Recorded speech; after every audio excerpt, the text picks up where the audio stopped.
Hello everyone, welcome back to Illume biology NCERT recap series. आगे बढ़ाएंगे हम लोग human reproduction class 12th subject biology. ठीक है, हम लोग ने ह्यूमन रिप्रोडक्शन के 10 वीडियोस ऑलरेडी रिलीज कर दिए हैं। आज ये 11th और सबसे लास्ट वीडियो है, ठीक है, जिसमें हम लोग बात करेंगे अबाउट पार्चुरेशन एंड लैक्टेशन। तो आपसे रिक्वेस्ट है कि इस वीडियो को देखने से पहले कि जो इनिशियल 10 वीडियोज़ है उनको अच्छे से देखो, ताकि इस वीडियो को आप और अच्छे से समझ सको। चलिए शुरू करते हैं हम लोग। देखिए, सबसे पहले इस टर्म को समझते हैं कि पार्चुरेशन बेसिकली क्या है। और केवल पार्चुरेशन नहीं, कुछ टर्म्स हैं जो मैं आज आपको सिखाना चाहूँगा यहाँ पर। देखो, कुछ टर्म्स जो मेडिकल टर्म्स हैं जो आपको याद होने चाहिए सारे के सारे, वो एक साथ देख लेते हैं हम यहाँ पे आज। एक टर्म होता है मैस्टिकेशन, एक टर्म होता है डीफिकेशन,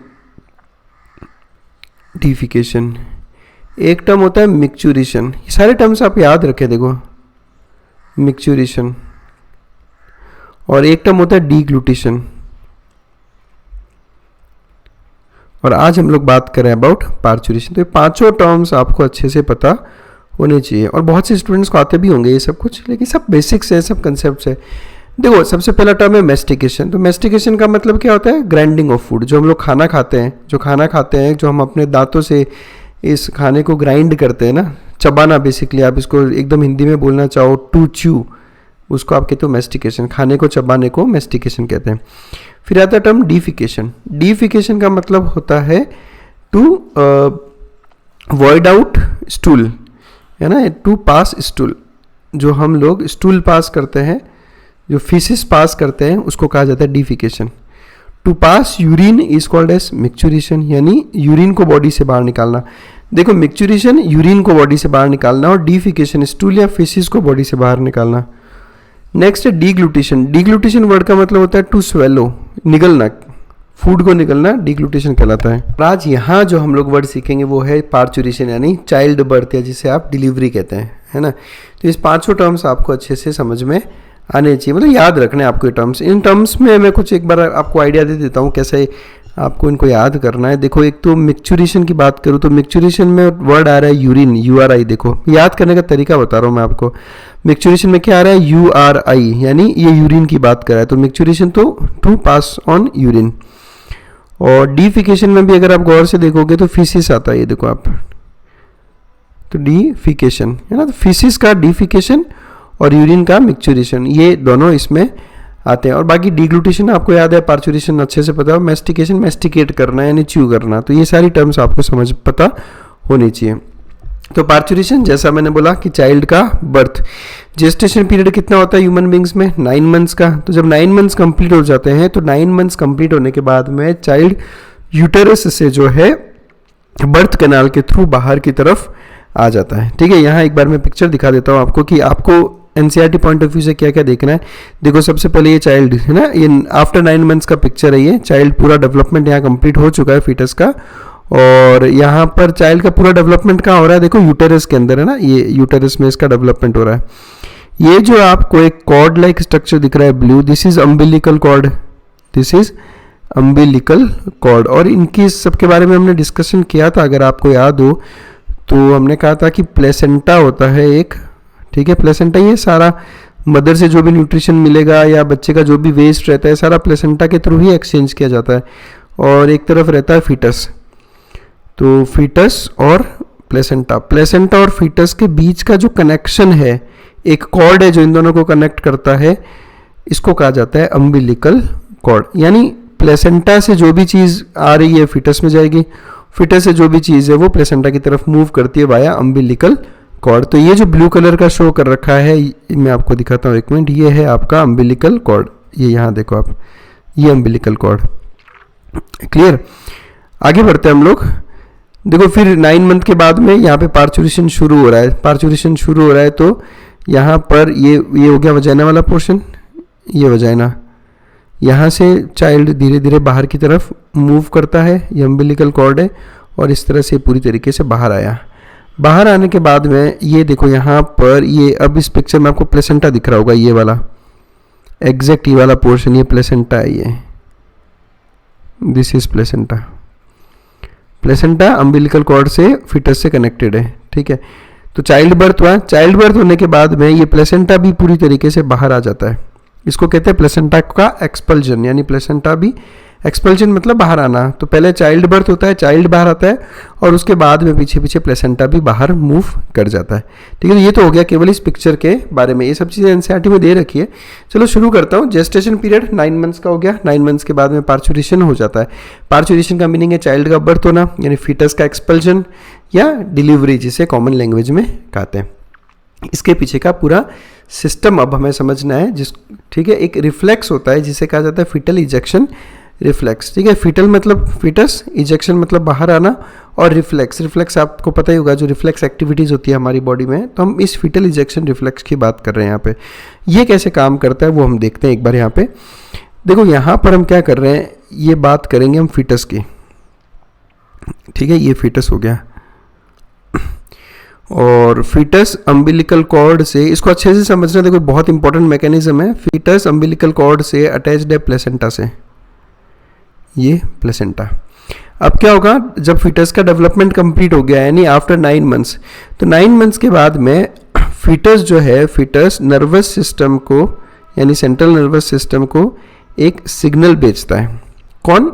फुल्ली डेवलप्ड फीटस, है ना, fully developed foetus central nervous system को एक सिग्नल भेजता है, और ये सेम सिग्नल प्लेसेंटा से भी जाता है। तो ये सबसे पहली चीज़ जो आपको याद रखनी है कि जो फीटल इजेक्शन रिफ्लेक्स की जो शुरुआत होती है, वो शुरुआत फीटस और प्लेसेंटा दोनों से होगी। केवल फीटस से सिग्नल नहीं करेगा, फीटस और उसके साथ साथ प्लेसेंटा भी सिग्नल भेजेगा, है ना। तो ये अच्छे से ध्यान रखें, क्योंकि ऑप्शन में अगर बोथ ऑफ द अबव आएगा, फीटस और प्लेसेंटा, तो दोनों आपको आंसर टिक करना है।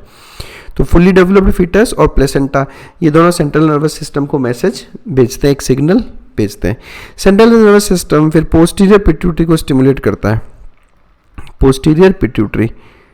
और पोस्टीरियर पिट्यूटरी आप सबको पता है 2 हार्मोन्स स्टोर करती है, एडीएच और ऑक्सीटोसिन, है ना, ये आपने पढ़ा होगा। तो पोस्टीरियर पिट्यूटरी 2 हार्मोन्स स्टोर करके रखती है, एडीएच और ऑक्सीटोसिन। अब आप ध्यान रखें, ये हालांकि आपने पढ़ा होगा इसको एंडोक्राइन वाले सिस्टम में, कि एडीएच और ऑक्सीटोसिन में, यहाँ पे वापस रिपीट कर रहा हूँ, एडीएच और ऑक्सीटोसिन दोनों का फॉर्मेशन हाइपोथैलेमस में होता है, यानी दोनों का सिंथेसिस हाइपोथैलेमस में होता है। पोस्टीरियर केवल एडीएच और ऑक्सीटोसिन को जो है स्टोर करके रखने का काम करता है। एडीएच और ऑक्सीटोसिन दोनों का फॉर्मेशन या सिंथेसिस हाइपोथैलेमस में होगा, पोस्टीरियर पिट्यूटरी केवल इन दोनों का स्टोरेज करती है, यानी जब जरूरत होती है तो ये पोस्टीरियर पिट्यूटरी से रिलीज होता है। एडीएच की मैं यहाँ बात नहीं करूँगा, बात यहाँ करूँगा मैं ऑक्सीटोसिन की। जैसे ही सीएनएस पोस्टीरियर पिट्यूटरी को स्टिमुलेट करता है, यहाँ से ऑक्सीटोसिन रिलीज होता है। जैसे ही ऑक्सीटोसिन रिलीज होता है, ये ऑक्सीटोसिन यूटेरस को सिग्नल करता है फॉर कॉन्ट्रैक्शन। मतलब यूटेरस की जो मसल्स हैं, यूटेरस की मसल्स, यानी कौन सी लेयर की बात कर रहा हूँ मैं यहाँ पे, मायोमेट्रियम। आपने पढ़े होंगे यूटेरस के 3 लेयर्स, और पेरीमेट्रियम, मायोमेट्रियम और सबसे अंदर एंडोमेट्रियम। तो मसल वाली लेयर कौन सी है? मायोमेट्रियम। कैसे याद रखना है? मायो मतलब मसल्स, ठीक है। तो मायोमेट्रियम को मैसेज करता है ऑक्सीटोसिन, और मायोमेट्रियम का होता है कॉन्ट्रैक्शन। मायोमेट्रियम का होता है कॉन्ट्रैक्शन। मायोमेट्रियम जैसे ही कॉन्ट्रैक्ट करेगा, मतलब कि यूटेरस कॉन्ट्रैक्ट कर रहा है, यूटेरस का होगा कॉन्ट्रैक्शन। अब जब यूटेरस जिसके अंदर प्रेजेंट है एक फुल्ली डेवलप्ड फीटस, यानी आप चाइल्ड ही बोल लो, तो जब यूटेरस का कॉन्ट्रैक्शन होगा तो कॉन्ट्रैक्शन की वजह से चाइल्ड बाहर की तरफ मूव करेगा। सही बात है। जैसे ही यूटेरस का कॉन्ट्रैक्शन होता है, इन कॉन्ट्रैक्शंस की वजह से पोस्टीरियर पिट्यूटरी फिर से स्टिमुलेट होती है। जैसे ही पोस्टीरियर पिट्यूटरी को और स्टिमुलेशन मिलता है, ये और ऑक्सीटोसिन रिलीज करती है, और ऑक्सीटोसिन रिलीज होगा तो और यूटेराइन कॉन्ट्रैक्शंस बढ़ेंगे। यूटेराइन कॉन्ट्रैक्शंस बढ़ेंगे तो वो और ज़्यादा स्टिमुलेट करेगा पोस्टीरियर पिट्यूटरी को। पोस्टीरियर पिट्यूटरी और स्टिमुलेट होती है, और ऑक्सीटोसिन रिलीज होता है, और ऑक्सीटोसिन रिलीज होता है, और कॉन्ट्रैक्शन बढ़ता है यूटेरस का। इस तरह से ये एक कंप्लीट सिस्टम चलता रहता है ना। कॉन्ट्रैक्शन स्टिमुलेट करता है पिट्यूटरी को, ऑक्सीटोसिन स्टिमुलेट करता है कॉन्ट्रैक्शन को, तो कॉन्ट्रैक्शन से ऑक्सीटोसिन और रिलीज होता है, ऑक्सीटोसिन से और कॉन्ट्रैक्शन बढ़ता है। तो इस तरह का एक कंप्लीट सिस्टम चालू होता है, जिससे स्ट्रॉन्ग यूटेराइन कॉन्ट्रैक्शंस प्रोड्यूस होते हैं, और इन स्ट्रॉन्ग कॉन्ट्रैक्शंस की वजह से फिर फाइनली जो है चाइल्ड बर्थ हो जाता है और चाइल्ड की डिलीवरी हो जाती है। तो सारा खेल किसका है? ऑक्सीटोसिन हार्मोन का। ठीक है, यहाँ पे हमने ऑक्सीटोसिन का एक फंक्शन तो ये देख लिया हमने कि ये oxytocin is responsible for parturition यानी मस्कुलर कॉन्ट्रैक्शन।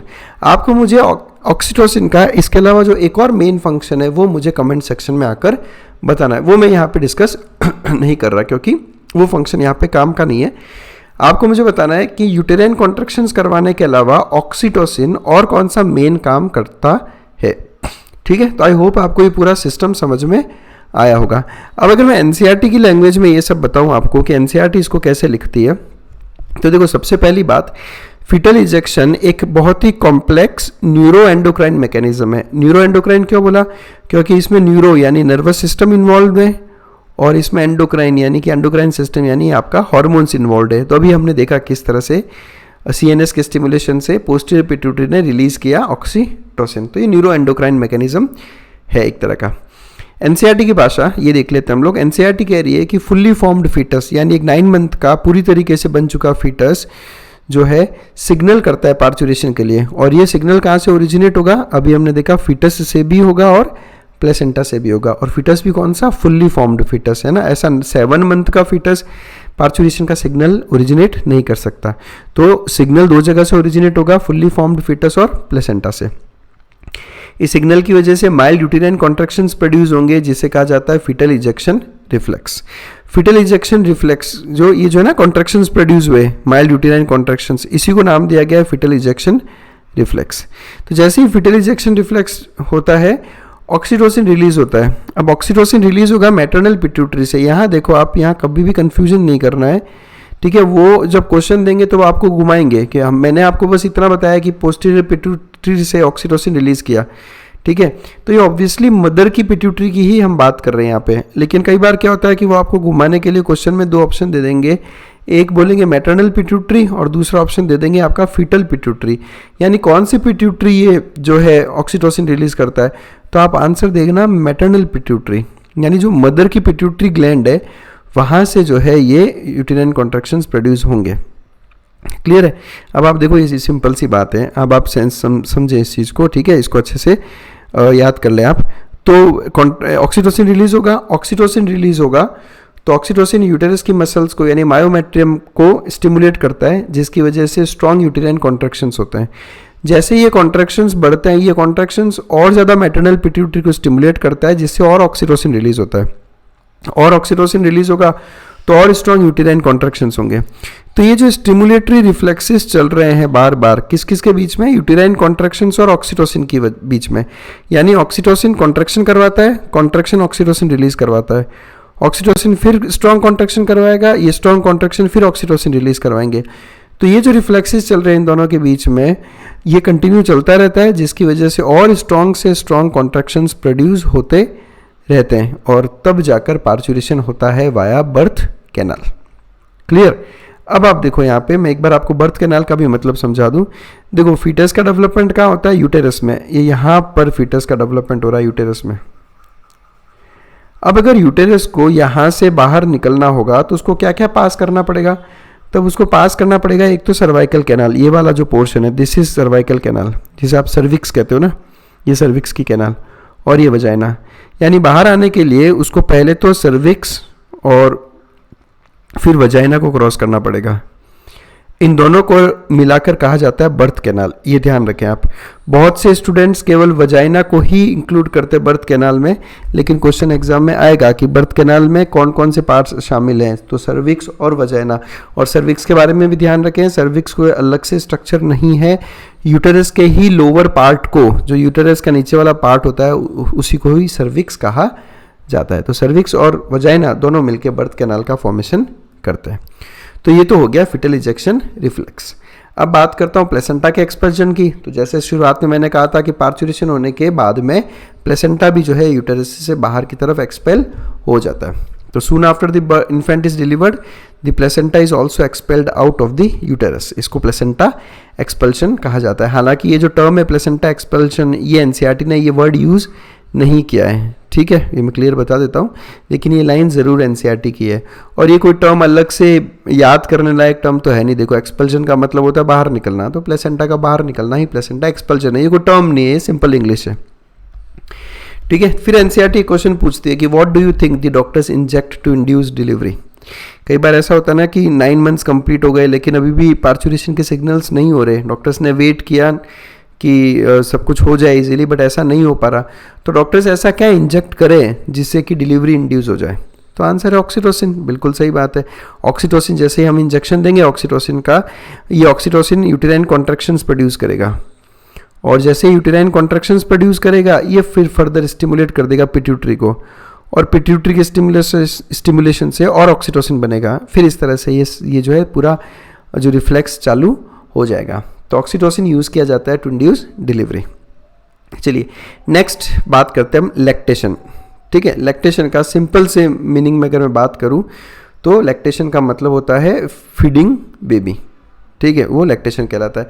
अब पूरा अगर हम इसको समझें एक एनसीईआरटी पॉइंट ऑफ व्यू से भी और हल्के से डिटेल में भी बात करें इसकी, ठीक है, मैं टर्म्स जो है एनसीईआरटी के बाहर नहीं लूँगा, लेकिन कुछ डायग्राम्स ज़रूर आपको दिखाऊंगा ताकि आप समझ सको कि क्या डिफरेंस है। एनसीईआरटी कहती है कि the mammary glands undergo differentiation during pregnancy, यानी प्रेगनेंसी के वक्त मेमोरी ग्लैंड्स में बहुत सारा डिफरेंशिएशन होता है।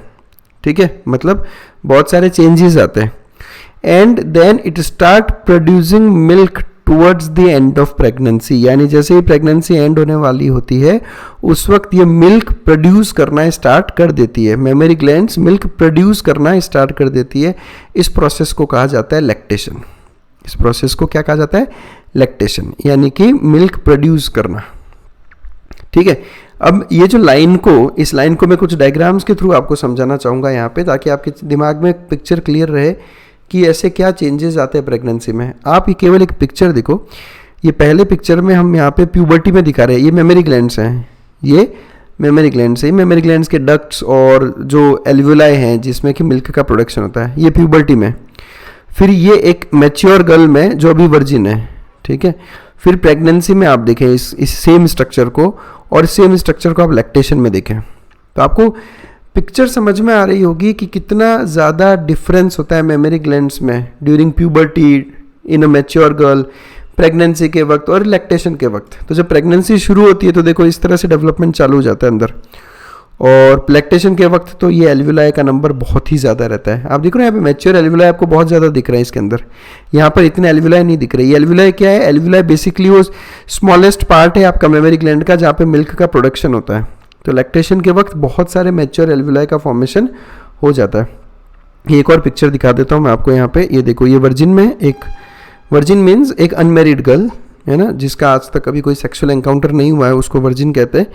फिर प्रेगनेंसी में है ना, ये एल्वुलाई का फॉर्मेशन हो रहा है यहाँ पे देखो आप, और लैक्टेशन के वक्त आप एल्वुलाई का नंबर देखो आप, ये सारे। ठीक है, ये इसको छोड़ दो आप इन्वोल्यूशन को, ये तीन देखो आप केवल, वर्जिन, प्रेगनेंसी और लैक्टेशन, इनमें मेमोरी ग्लैंड्स में कितना डिफरेंस है। तो ये जो एनसीईआरटी की लाइन है कि mammary glands undergo differentiation during pregnancy, ये इसका मतलब है।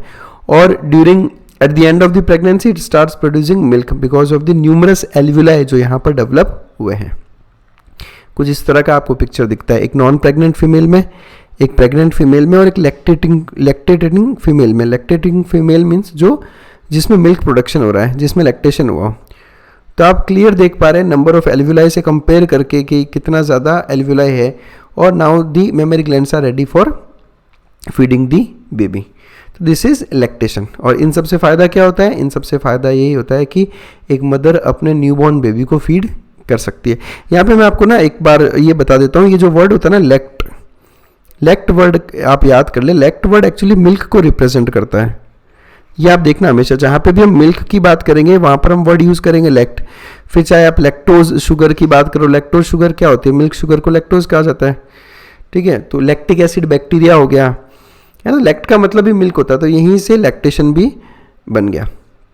चलिए और आगे बात करते हैं हम कोलेस्ट्रम की।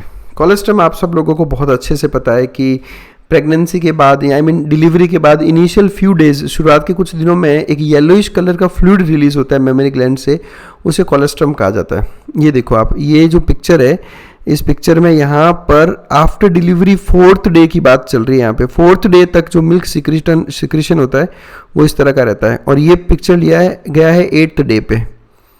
तो यहाँ पे आपको आफ्टर डिलीवरी की बात कर रहा हूँ, डिलीवरी के 8 दिन बाद और डिलीवरी के 4 दिन बाद जो मिल्क रिलीज हो रहा है उसमें आप डिफरेंस देखें।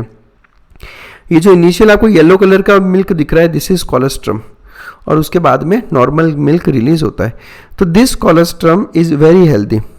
इसमें बहुत सारी एंटीबॉडीज़ प्रेजेंट है और आपको अच्छे से पता है कि सीक्रेशंस में जो एंटीबॉडीज़ होती है वो कौन से टाइप की रहती है, IgA एंटीबॉडीज़। ये बहुत फेमस क्वेश्चन है नीट का कि कोलेस्ट्रम में कौन से टाइप की एंटीबॉडीज़ होती है, तो आंसर जाएगा IgA। तो इस कोलेस्ट्रम में बहुत सारी एंटीबॉडीज़ होती है जो ज़रूरी होती है चाइल्ड के इम्यून सिस्टम को डेवलप करने के लिए। मतलब चाइल्ड बेसिकली क्या हो रहा है कि अभी अभी डिलीवरी हुआ है और चाइल्ड अभी भी इस एनवायरनमेंट में आया है और इस एनवायरनमेंट में एयर में बहुत सारे बैक्टीरियल स्पोर्स है ना, फंगस, वायरस, काफ़ी कुछ है ना, और बच्चे की इम्यून सिस्टम अभी उतना डेवलप नहीं हुआ है तो उसको प्रोटेक्शन की बहुत ज़रूरत है, इसलिए बहुत सारी एंटीबॉडीज़ प्रेजेंट होती है कोलेस्ट्रम में। तो colostrum milk produced during the initial few days of lactation, शुरुआत के कुछ दिनों में जो मिल्क प्रोड्यूस हुआ है उसे कोलेस्ट्रम कहा जाता है और इसमें बहुत सारी एंटीबॉडीज़ प्रेजेंट होती है। हालांकि एनसीईआरटी ने IgA के बारे में मेंशन नहीं किया है, लेकिन ये आपका जो क्लास 12th में ह्यूमन हेल्थ एंड डिजीज़ नाम का एक चैप्टर है उसमें आप पढ़ोगे एंटीबॉडीज़ के बारे में, वहाँ पे ज़रूर इसकी बात होती है। तो IgA प्रोड्यूस होती है जो डेवलप करती है resistance for the new born babies, है ना, न्यू बॉर्न बेबीज़ को रेजिस्टेंस प्रोवाइड करती है ये। इसलिए डॉक्टर्स रेकमेंड करते हैं कि बच्चे को केवल माँ का दूध ही पिलाना चाहिए। और इस चीज़ को बढ़ावा देने के लिए भारत सरकार भी जो है बहुत सारे पोस्टर्स लगाती है। आपने इस तरह के काफ़ी पोस्टर्स देखे होंगे हॉस्पिटल्स में या अलग अलग जगह पे, ताकि लोगों को जागरूक करवाया जा सके इन सब चीज़ों के बारे में कि कोलेस्ट्रम कितना ज़्यादा ज़रूरी होता है। उसी तरह का एक पोस्टर में आप लोगों को, जो महिला और बाल विकास मंत्रालय है, भारत सरकार इस तरह के पोस्टर्स रिलीज़ करती है। ये एक पोस्टर आप इसको एक बार पढ़ें, इसमें क्या लिखा है, ठीक है। इसमें इन्होंने क्लियर मेंशन किया है कि जन्म लेने के 1 घंटे के भीतर शिशु को माँ का पीला, है ना, इन्होंने क्लियर लिखा पीला गाढ़ा दूध, यानी कोलेस्ट्रम येलो कलर का एक विस्कस मिल्क रहता है जिससे शिशु बीमारियों से बचा रहेगा, ठीक है। तो ये ज़रूरी होता है। देखो, अवेयरनेस क्रिएट करना बहुत ज़्यादा ज़रूरी रहता है। अब मेरे पास एक क्वेश्चन है आप लोगों के लिए कि ये जो कोलेस्ट्रम में IgA एंटीबॉडीज़ है, अब ये एंटीबॉडीज़ पहुँचेगी चाइल्ड में, ये एंटीबॉडीज़ पहुँचेगी चाइल्ड में, तो आपको मुझे बताना है कि ये किस तरह की इम्यूनिटी का एग्जाम्पल है। क्या ये एक्टिव इम्यूनिटी है, क्या ये पैसिव इम्यूनिटी है, या आप इसको दोनों तरह की कैटेगरीज में डाल सकते हैं कि एक्टिव इम्यूनिटी भी है और पैसिव इम्यूनिटी भी है। तो ये आंसर आप मुझे कमेंट सेक्शन में आकर बताइए। तो आई होप आप लोगों को सब कुछ बहुत अच्छे से समझ में आया होगा। तो यहाँ पे आज हम रिप्रोडक्शन वाला चैप्टर खत्म करते हैं। और अगर आपको लगता है कि वीडियोस काफ़ी हेल्पफुल है आप लोगों के लिए, तो आपसे रिक्वेस्ट करूँगा कि ज्वाइन करें हमारे चैनल को, सपोर्ट करें हमें, ताकि इस तरह के और भी बहुत सारे वीडियोस आप तक जो है एक्सेस उसका पहुंच सके। जितने भी मेंबर्स हैं मेरे या सब्सक्राइबर्स हैं, मुझे मैसेज करें इस नंबर पे अगर आपको किसी तरह का कोई डाउट्स हो। मेंबर्स स्पेशली मुझे मैसेज करें कि आपने इस चैनल को ज्वाइन किया है, ताकि मैं आपको मेंबर्स वाले ग्रुप में ऐड कर सकूं। वहाँ पे हम बहुत हेल्दी डिस्कशंस करते हैं अबाउट डिफरेंट टॉपिक्स। उसके अलावा आप मुझे मेरी इंस्टाग्राम आईडी और मेरी मेल आईडी पे भी मुझसे कांटेक्ट कर सकते हैं। तो बस that's it. Thanks a lot for watching us.